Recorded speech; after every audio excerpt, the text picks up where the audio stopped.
Welcome to hello America नाज़रीन, जो कि है आपका अपना सेगमेंट।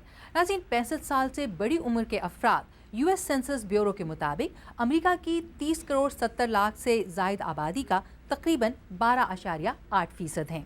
और आज के हेलो अमेरिका के सेगमेंट के लिए पूछा जाने वाला सवाल अमेरिकी आबादी के इसी तबके से मुतालिक है। ये सवाल पूछा है मोहम्मद आरिफ ने, और वो क्या जानना चाहते हैं आप खुद ही देखिए और जानिए। मशरिक़ में वालिदैन का, बुज़ुर्गों का बहुत ख्याल रखा जाता है, जबकि हम देखते हैं कि मग़रिब में और अमेरिका में जब वालिदैन बूढ़े होते हैं तो उन्हें ओल्ड हाउस में छोड़ दिया जाता है। मेरा सवाल ओल्ड हाउस में मौजूद वालिदैन से है कि वो अपनी नौजवान नस्ल की इस सोच की बारे में क्या ख्याल करते हैं और उन्हें क्या पैगाम देना चाहते हैं। I don't feel abandoned at all. मुझे अपने बच्चों की जानिब से अकेला छोड़ दिए जाने का एहसास कभी नहीं होता। ये हैं वर्जीनिया क्लाइन, जो कि पिछले 10 साल से नॉलवुड नामी रिटायरमेंट कम्युनिटी में रिहाइश पजीर हैं। 89 साल वर्जीनिया अपने बच्चों और अपने ख़ानदान के साथ अपना बुढ़ापा गुजारने की बजाय नॉलवुड में क्यों रिहाइश पजीर हैं? That's a very complicated question. ये एक पेचीदा सवाल है। यहाँ सूरत हाल ये है कि जब लोगों की उम्र इतनी ज़्यादा हो जाए कि घर में उनकी देखभाल मुश्किल हो तो वो ऐसे इदारों में रिहाइश के मुस्तहिक ठहरते हैं। यहाँ आपको अपने जैसे दूसरे अफराद का साथ मिलता है, ऐसे अफराद जिनकी दिलचस्पियाँ आपके मशागिल से मिलती हैं। यहाँ बहुत सी समाजी सरगर्मियाँ जैसे डांसेस और मुख्तलिफ जगहों के ट्रिप्स वगैरह भी मुनक्किद किए जाते हैं। ये सरगर्मियाँ बहुत से ख़ानदानों के लिए अपने ख़ानदान के उम्र रसीदा अफराद के लिए मुहैया करना मुमकिन नहीं होता, क्योंकि उन्हें अपने वालिदैन की देखभाल के साथ अपनी दूसरी ख़ानदानी जिम्मेदारियां भी पूरी करनी होती हैं। यूँ मेरे ख्याल में ये हमारे लिए रहने का एक आइडियल तरीका है, ख़ास तौर से अगर बच्चे दूर रहते हों तो ये सहूलत इंतहाई फ़ायदेमंद होती है। So we think it's the ideal way to live, especially if your children live far away, are separated. It's just great. I have 4 wonderful children. मेरे 4 बहुत ज़बरदस्त बच्चे हैं जो खुशकिस्मती से नॉलवुड के करीब ही रहते हैं, लिहाजा उनके लिए मुझसे अपने फारिग वक्त में मिलना आसान है।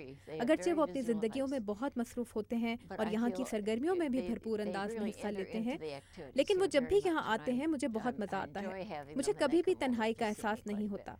यहाँ आकर रहने का फ़ैसला मेरा अपना था। मैं न्यू जर्सी में अपने घर में भी रह सकती थी, लेकिन मैंने यहाँ अपने बच्चों के पास आकर रहने का जो फैसला किया, मुझे आज इस पर खुशी है। In Washington, where I would be close to them, and it's worked out very well. Mohammad Arif, आपका यही सवाल हमने नॉलवुड में असिस्टेड लिविंग डिपार्टमेंट की एडमिनिस्ट्रेटर जेरी फ्लावर्स के सामने भी रखा। देखिए वो इसके जवाब में क्या कहती हैं। I think the primary reason is because मेरे ख्याल से यहाँ ओल्ड होम्स की ज़रूरत इसलिए है क्योंकि बहुत से ख़ानदानों को अपनी दूसरी जिम्मेदारियों की बहुत ज़्यादा मसरूफियत के बायस अपने प्यारों की रिहाइश के लिए किसी महफूज जगह की ज़रूरत होती है। अगर वो वालिदैन की घर में देखभाल कर सकें तो अलग बात है, दूसरी सूरत में रिटायरमेंट कम्युनिटीज़ ये महफूज जगह फराहम करती हैं।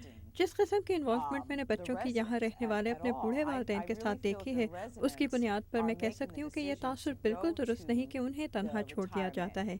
यहाँ रहने का फ़ैसला ऐसे अफराद का ज़ाती फ़ैसला होता है जो अपने प्यारों पर बोझ नहीं बनना चाहते।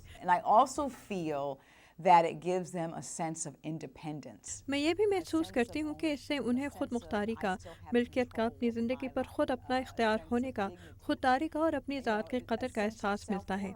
बहुत से लोगों की ऐसे इदारों में रिहाइश का मकसद इस उम्र में घर के देखभाल की जिम्मेदारियों पर अपनी तवानाइयाँ सर्फ करने के बजाय अपनी ज़ात की बेहतर देखभाल होता है, और यहाँ पर आपको ये देखभाल मिलती है। मेरे ख्याल से माशरे को इस बारे में ज़्यादा शूर दिलाने की ज़रूरत है कि नॉलवुड जैसे इदारे बुजुर्ग अफराद की ज़िंदगी को बेहतर तरीके से आगे बढ़ाने में मददगार होते हैं। Continuum of the elderly's life in a quality way.